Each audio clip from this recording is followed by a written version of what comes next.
The air in their chambers was thick with the scent of sea salt and wild jasmine, a fragrance Myra had spent the better part of a week coaxing into the grand rooms.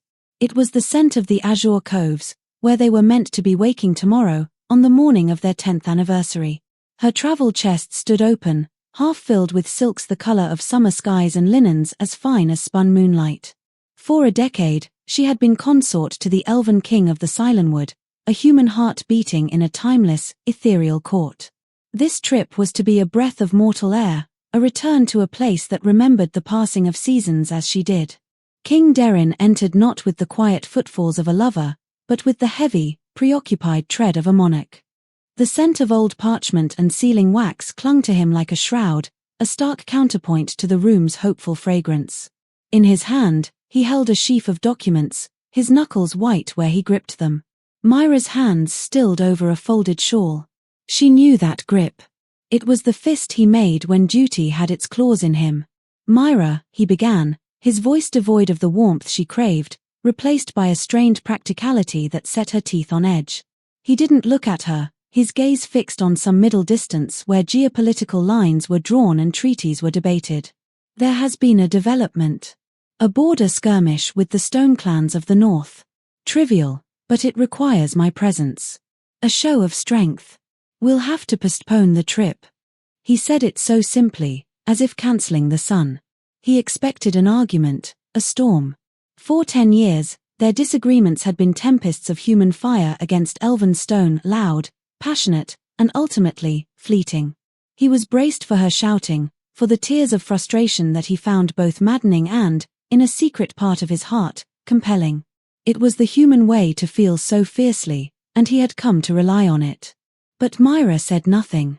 The silence that fell was vast and unnerving, a vacuum where a hurricane was meant to be. She slowly, deliberately, lowered the shawl into the chest. Her movements were graceful, but they carried a weight that had not been there a moment before. She turned to face him, and her eyes, the warm, brown eyes that had always been his anchor in the swirling currents of court politics, were perfectly calm. It was a terrifying calm, like the surface of a deep, frozen lake. "I see," she whispered. The sound was so small in the cavernous room that it was nearly lost. Derin's brow furrowed. This was not the script. "It is only for a few days," he said, his tone a clumsy attempt at placation. "A week at most.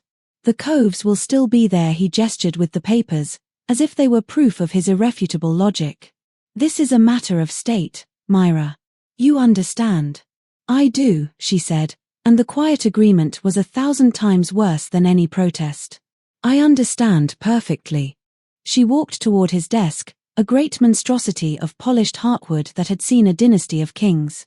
His documents were spread across its surface, a kingdom mapped in ink. With a profound and solemn grace, she drew her hand up to her left. The consort's ring was a magnificent burden, a band of woven silver and starlight inquartz, so heavy it had left a permanent indentation in her finger. It was the symbol of her station, his public claim, a beautiful, glittering manacle. She worked it over her knuckle, her movements unhurried. The ring came free with a soft sigh of metal against skin. She placed it on his desk. Not with a clatter of anger, but with the softest of clicks, setting it directly atop the royal seal on the foremost document. The jewel at its heart seemed to watch him, a cold, white eye. Then she turned and walked out of the room. She didn't look back. Derin stood frozen, the papers still in his hand. He stared at the ring, then at the empty doorway. He felt a flicker of irritation, a spike of royal indignation. The dramatics. She was punishing him with silence, a new and admittedly effective weapon in her arsenal. He sighed, running a hand through his silver hair. Fine. Let her sulk. He would deal with the stone clans, and when he returned victorious, he would bring her a gift, a jewel from the mountain's heart, perhaps, and she would forgive him. She always did. He scooped up the ring, its weight familiar yet alien in his palm, and slipped it into his pocket. He had a kingdom to run. He turned his back on the half-packed chests and the lingering scent of jasmine and sea, and strode toward the council chambers, the faint, nagging ache of their bond a thing he chose, for now, to ignore. The council meeting dragged on for 6 hours. The border skirmish, which Derin had dismissed as trivial, was in fact a tangled knot of ancient grievances and fresh insults. The Stone clans were proud, and a careless word from one of his patrols had ignited a feud that threatened a centuries-old treaty. Derin listened, he commanded, he negotiated. He was the king, and he was good at it. His mind was a sharp, cool instrument, dissecting problems and forging solutions. Yet, through it all, there was a disquieting hum beneath the surface of his thoughts. It was the muted thrum of his bond with Myra. The bond was a living thing, a filament of light and feeling that had connected them since their vows. It usually resonated with the warm, vibrant echo of her emotions, her joys, her frustrations, her love. Now, it was a dull, distant ache, a single, mournful note played on a faraway harp. He told himself it was her anger, a conscious banking of her affection to punish him. He'd felt it before during their quarrels, but never like this. This felt less like a dammed river and more like a riverbed slowly going dry. He found his attention drifting. He kept picturing the ring sitting on his papers, its cold fire a silent rebuke. He saw her face, that terrible, placid calm that had felt more like an ending than any fight they'd ever had. He grew short with his advisers, his patience worn thin by a worry he refused to name. Lord Valerus, his oldest friend and most trusted counselor, shot him a concerned look. Derin ignored it, forcing his focus back to the maps spread across the table. Finally, a temporary accord was reached. Messengers would be sent, apologies offered, reparations discussed. It was messy, but the crisis was averted. As the councillors filed out, their voices a low murmur in the grand hall, Valerus lingered. "Is all well, my king?" he asked, his ancient eyes full of a wisdom Derin suddenly felt very young before. "All is well," Derin lied, his voice clipped. "A minor domestic disagreement. The consort was displeased about the postponement of our travels." Valerus nodded slowly. 10 years is a significant milestone. For a human, it is a considerable portion of a lifetime. The observation struck Derin with unexpected force. 10 years. For him, it was a breath. For her, what had she given up in that decade? The thought was unwelcome, and he pushed it away. "She will understand," he said, more to convince himself than his friend. "Duty calls." "Indeed," Valerus said, his tone unreadable. "But it is a lonely call, is it not?" Derin left the council chambers without another word, the councillor's question echoing in the sudden emptiness of the hall. The palace was quiet as he walked back to their wing, the moonlight slanting through the high, arched windows to paint silver patterns on the marble floors.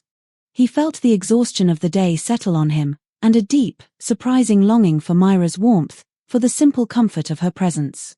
He would apologize, properly this time. He would explain the complexities he had earlier dismissed, make her see the necessity of his actions. He would hold her, and the strained bond would heal, and all would be right again. He pushed open the heavy doors to their chambers. "Myra," he called, his voice softer now. The silence that answered him was different. Before, it had been a tense, waiting silence. This was the deep, profound silence of absence. The air was still, the scent of jasmine and sea salt already fading, overwhelmed by the cool, sterile perfume of the palace itself. The travel chests were gone. He walked further into the room, a cold knot tightening in his stomach. The main living area was pristine, untouched. He moved into her dressing room. He stopped in the doorway, his breath catching in his throat. The great, carved wardrobes stood open like mouths frozen in a silent scream. They were empty. Every gown, every cloak, every simple human dress she favored for her walks in the gardens, gone. The shelves where she kept her folded shawls were bare. The small, velvet-lined drawers that held her modest collection of jewelry, the pieces he hadn't given her, the simple trinkets she'd brought with her from her old life, were empty. Her silver-backed hairbrush was missing from the vanity. The worn, leather-bound book of mortal poetry she read every night was not on her bedside table. It wasn't just the clothes for the trip. It was everything. She had erased herself from this place. Panic, cold and sharp, pierced the armor of his arrogance. This was not sulking. This was not a dramatic gesture. This was an evacuation.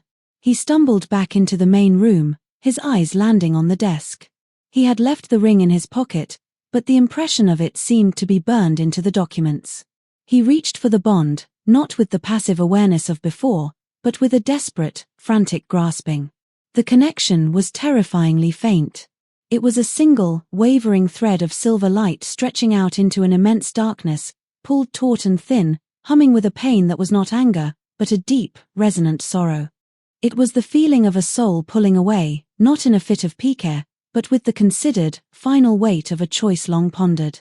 He had not lost her to a single argument. He had been losing her by degrees, in 1,000 moments of benign neglect, and had never even noticed. The kingdom, his duty, his crown, he had used them as a shield, an excuse, a reason. And while he was busy ruling, his own heart had been quietly, methodically packing its bags.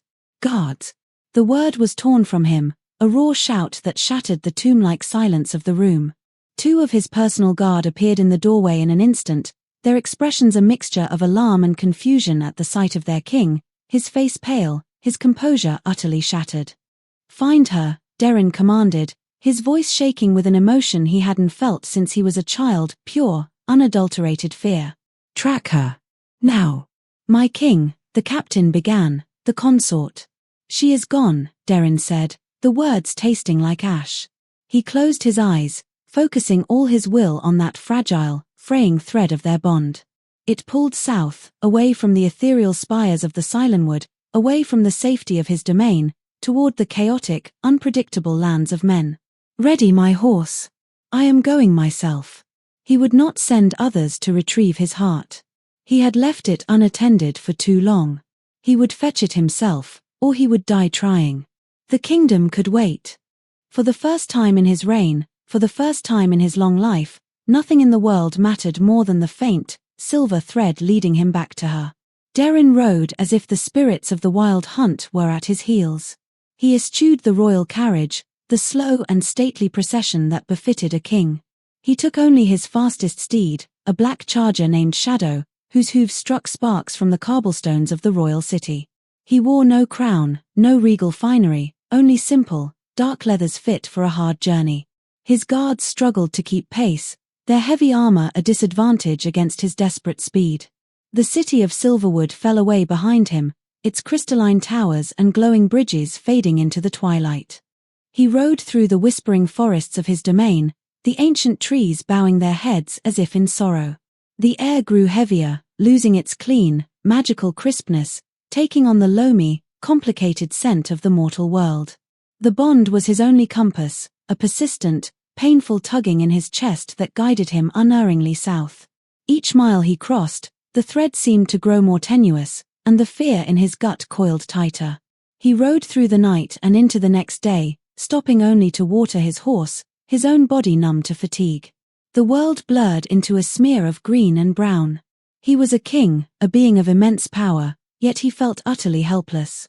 He could command armies, shape landscapes with a word, but he could not mend the connection he himself had allowed to fray. He could not command her to return.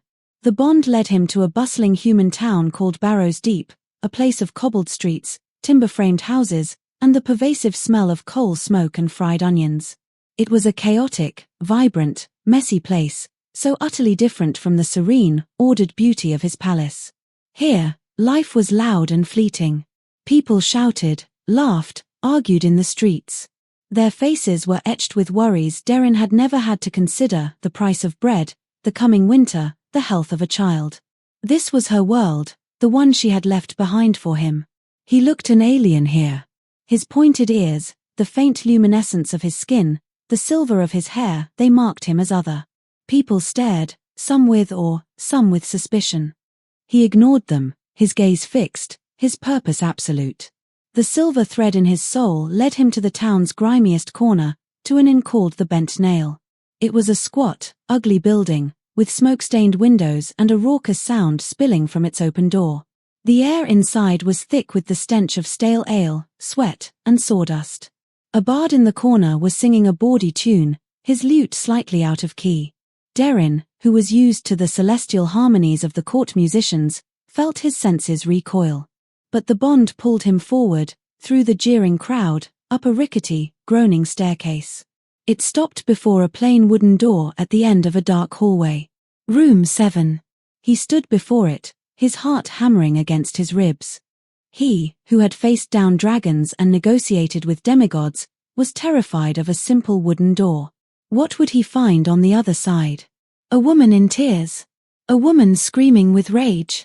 Or worse, the woman he had seen in their chambers, a stranger with a placid, empty calm in her eyes? He raised a trembling hand and knocked. The sound was too loud in the narrow hall. Silence. For a terrible moment, he thought she wouldn't answer. Then, the latch clicked and the door swung inward. Myra stood there. She was not crying. She was not angry. She was wearing a simple brown woolen dress, the kind a barmaid might wear. Her hair was tied back with a piece of twine. There were no jewels on her hands, no silks on her skin. She looked tired, her face pale, but her eyes were clear. She looked like the woman he had first met a decade ago, a librarian's daughter with an insatiable curiosity and a laugh that could startle birds from trees. The recognition was a physical blow, a punch to his soul that left him breathless. He had forgotten this version of her, the woman who existed before she became a king's consort. "Derin," she said. Her voice was flat, devoid of surprise, as if she had been expecting him. He pushed past his fear, his old instincts as a king taking over.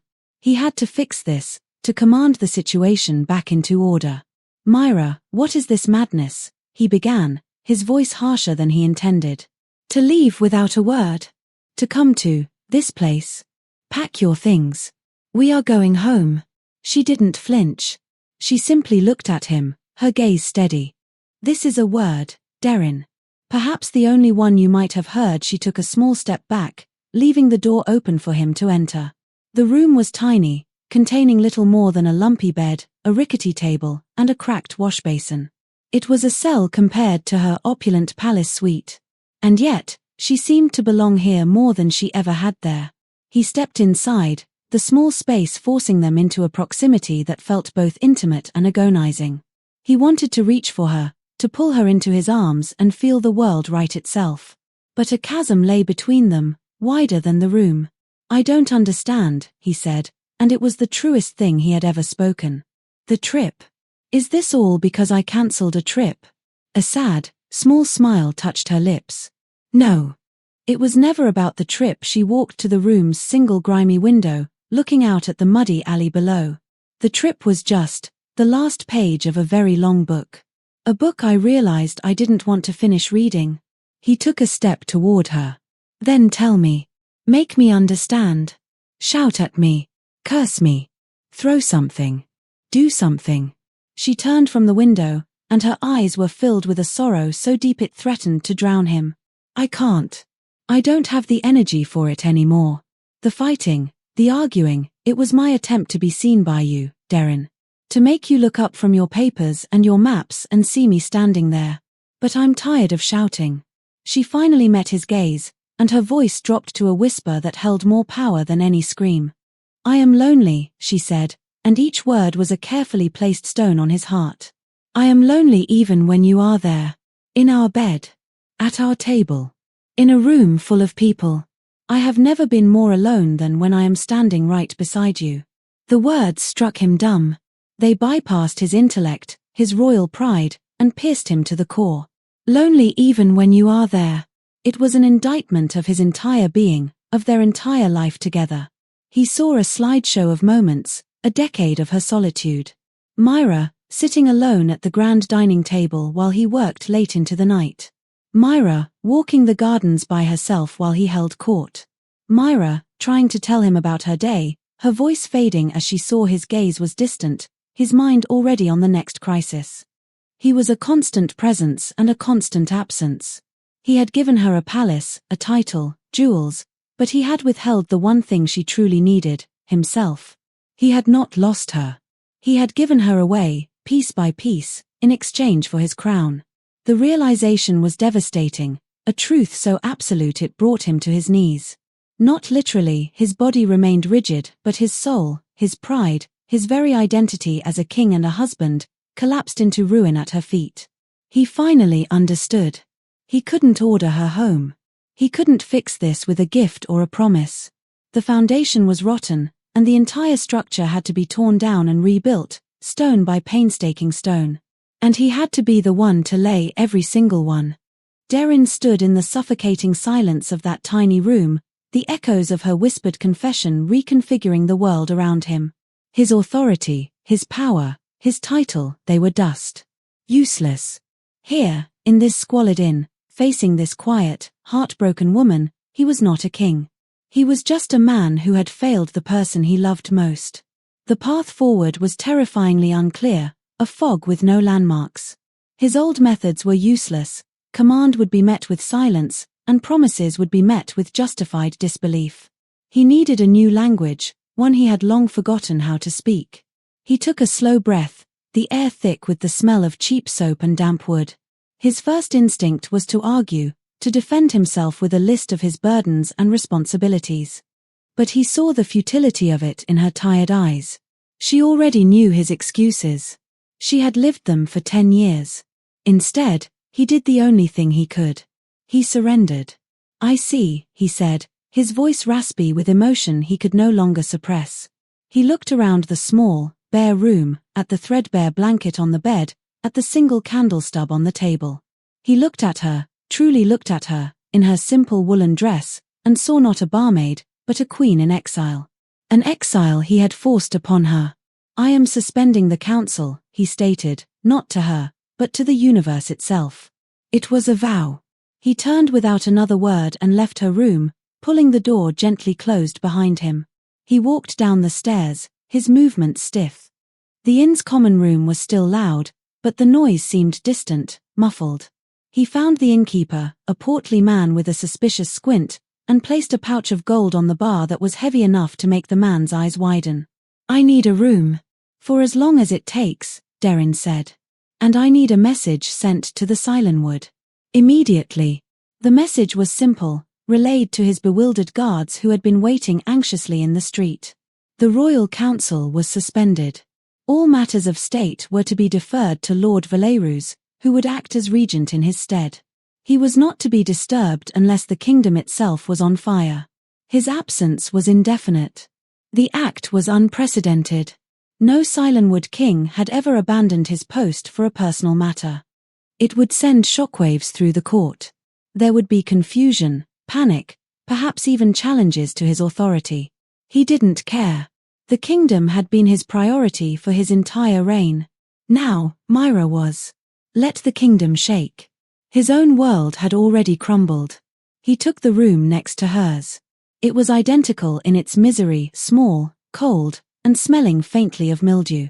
He sat on the edge of the lumpy mattress and did nothing for a very long time, simply feeling the proximity of her through the thin wall, a painful, hopeful warmth.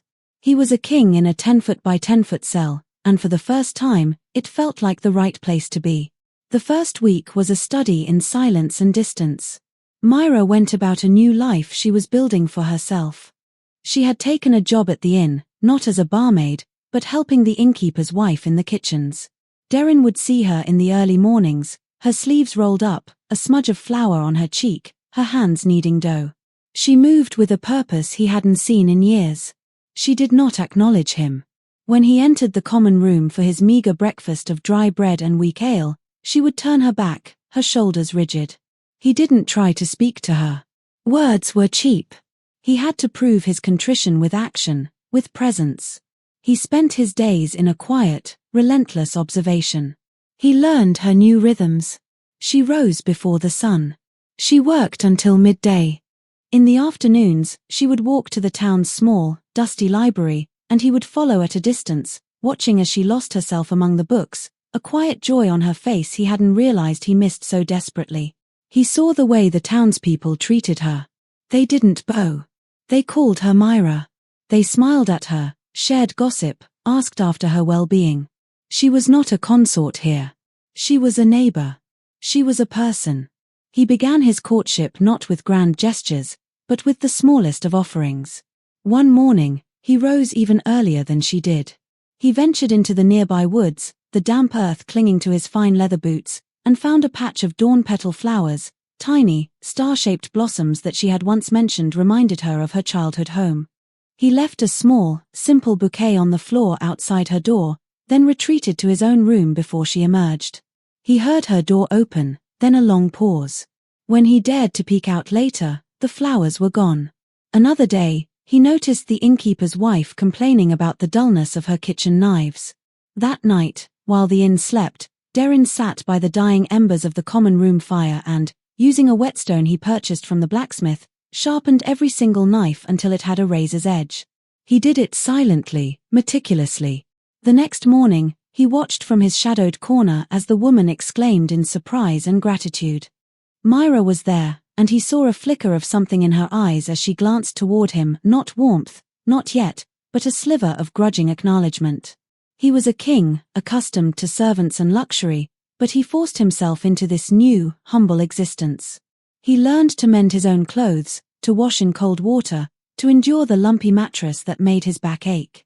He sold one of his gauntlets to the blacksmith for human currency, an act of profound humility that felt like shedding a piece of his old skin. He was stripping himself down, piece by piece, to the man beneath the crown, hoping that man was someone she could one day love again. One afternoon, a late autumn storm blew in, the wind howling and the rain coming down in icy sheets. Myra was returning from the library, caught in the downpour. She was carrying a stack of books, trying to shield them with her thin cloak, shivering. Derin, who had been watching from his window, didn't hesitate. He grabbed his own heavy, elven-spun cloak, a garment waterproofed with old magic, and strode out into the storm to meet her. He didn't speak. He simply came up beside her and draped the cloak over her shoulders. It enveloped her, shielding both her and the precious books from the rain. She stopped, startled, and looked up at him. Rain dripped from his silver hair into his eyes. He was soaked, but he didn't seem to notice the cold. "Your books will be ruined," he said, his voice quiet against the roar of the wind. She clutched the cloak, its impossible warmth a stark contrast to the biting cold. For the first time in weeks, she spoke to him directly, her voice wary. "And you?" "I have weathered worse storms," he replied, his eyes holding hers. It was a small moment, but it was a beginning. A shared silence in the heart of a storm. She didn't shrug off the cloak. She pulled it tighter and continued toward the inn, and he walked beside her, a silent, drenched guardian. They didn't speak again, but for the first time, they were walking in the same direction. The ice was beginning to crack.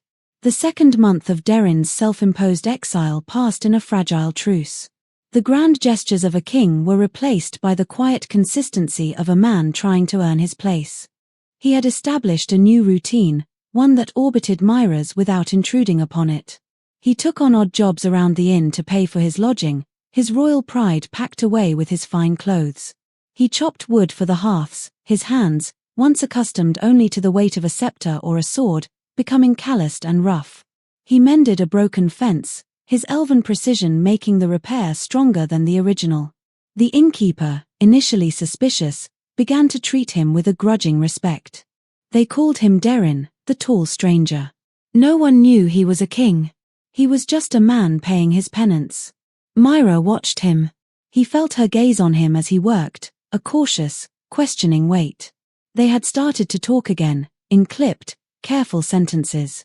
He would ask her about the books she was reading, and she would give him short, polite summaries.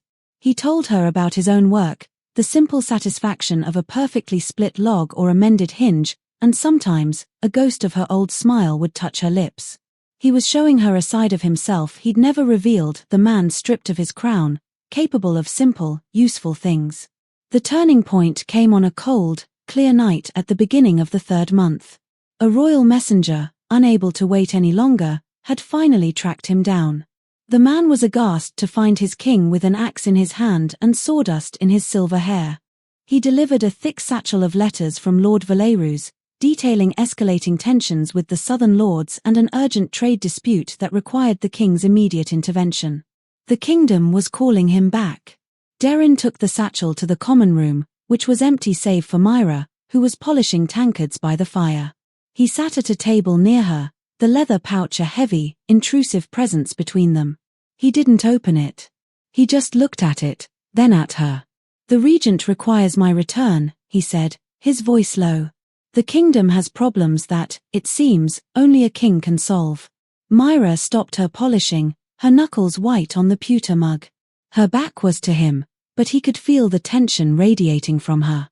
This was the test. Everything he had done for the past 2 months hung in the balance of this moment. Would he choose the crown or her? You should go, then, she said, her voice carefully neutral.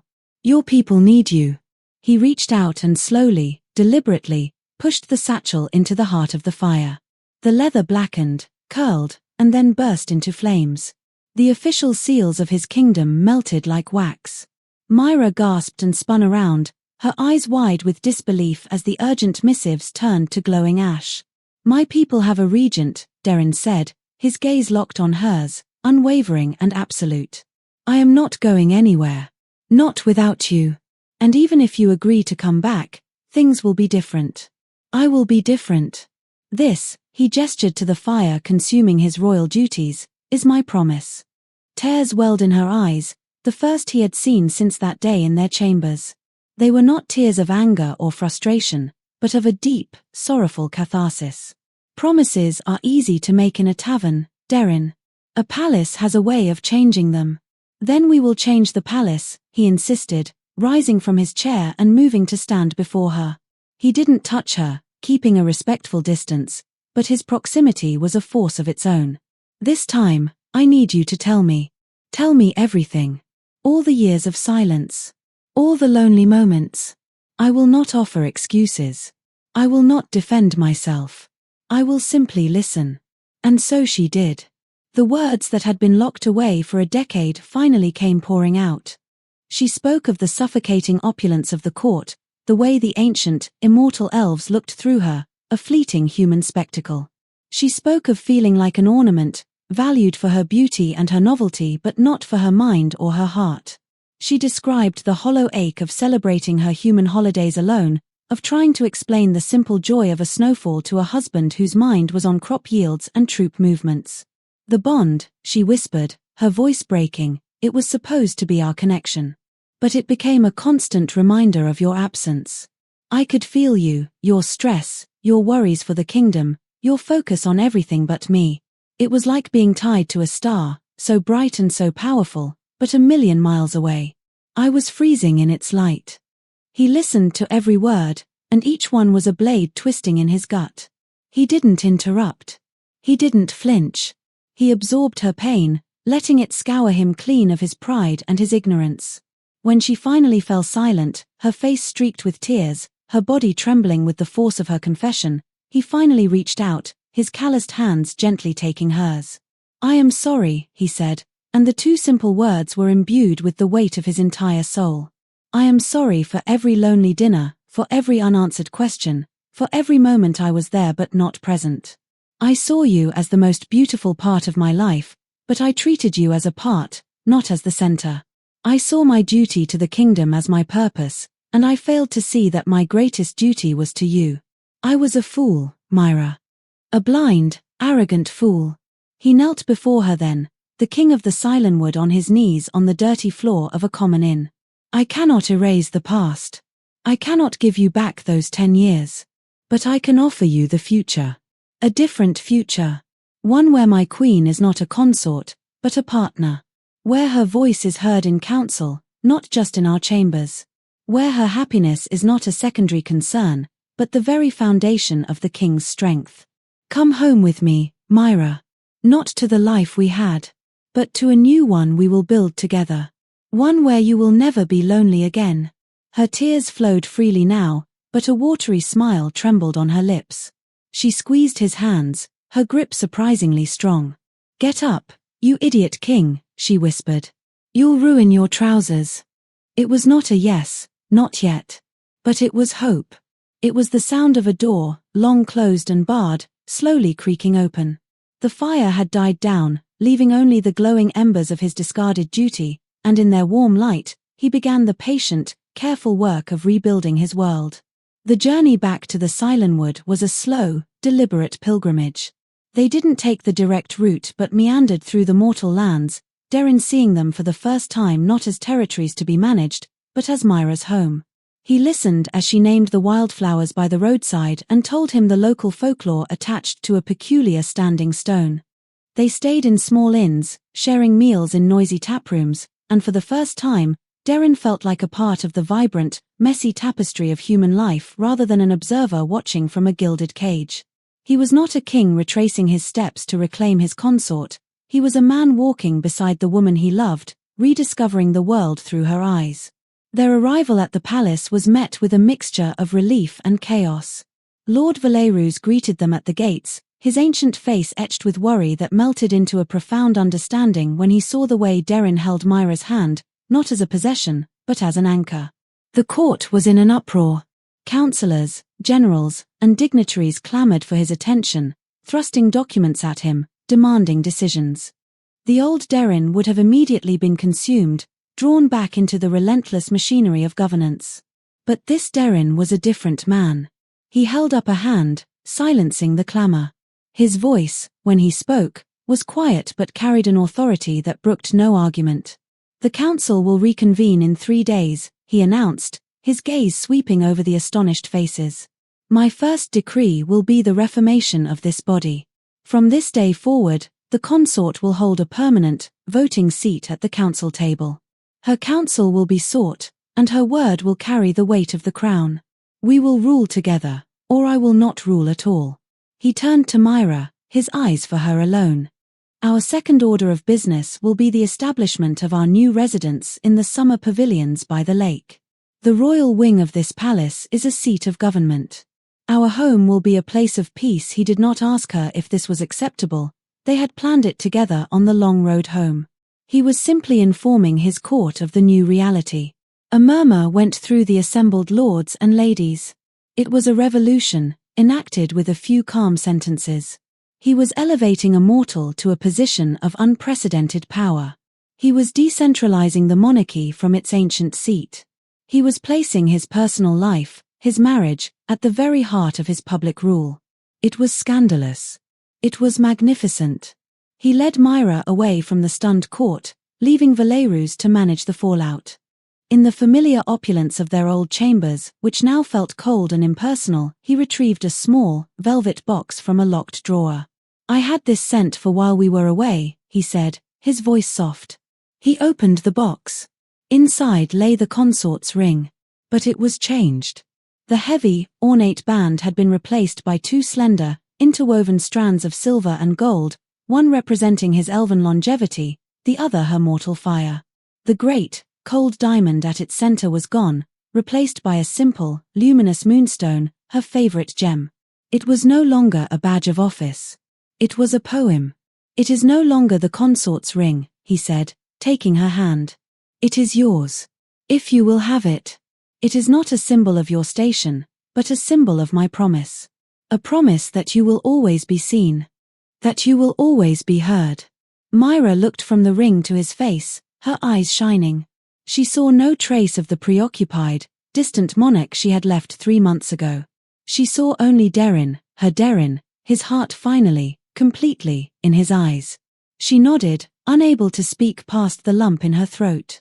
He slid the ring onto her finger. It felt light, a perfect fit. As it settled into place, the bond between them, which had been a tender, healing thread, flared into a brilliant, dazzling nova of light and warmth. It was stronger than it had ever been, a fusion not just of love, but of understanding, forgiveness, and a shared, hard-won future. It filled the cold room with a palpable joy. 3 days later, after the council had been officially reformed and the court was still reeling from the shift in power, Darren and Myra finally left for their anniversary trip. They traveled not with a royal retinue, but by themselves, 2 people on a quiet holiday. They journeyed to the Azure Coves, a secluded stretch of coastline in the mortal world where the cliffs were white and the sea was a startling, impossible blue. The small cottage he had rented for them was simple, rustic, and perfect. It smelled of salt and wood smoke. There were no servants, no advisors, no petitioners.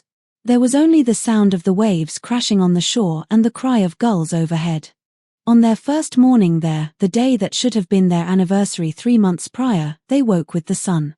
Darren watched as Myra walked out onto the small balcony overlooking the water. She was wearing a simple linen dress and her hair was unbound, whipping in the sea breeze. She closed her eyes, a look of pure, unadulterated peace on her face. He came to stand behind her, wrapping his arms around her waist, pulling her back against his chest. He rested his chin on her shoulder, breathing in the scent of her hair, mingled with the salt of the sea. "Is this what you imagined?" he murmured into her ear. She leaned back into him, her hand covering his over her stomach. "No," she said softly. He felt a flicker of his old anxiety. "No." She turned her head, her lips brushing his cheek. "It's better. I imagined a vacation. A temporary escape from our life." She turned fully in his arms, her warm brown eyes full of a love so profound it made his heart ache with gratitude. "This isn't an escape, Darren. This is just our life. Now." He understood. The trip was no longer a desperate flight from their reality, it was a celebration of their new one. His duty was not a distant, demanding master he served in a cold stone fortress. It was here, in his arms. The heart of his kingdom was not a throne, but the steady, human beat of the heart pressed against his own. He had almost lost everything by prioritizing his crown over his love. He had won it all back by learning, finally, that his love was his crown. He lowered his head and kissed her, and the kiss was not one of passion or of desperation, but of a deep, quiet, and everlasting homecoming.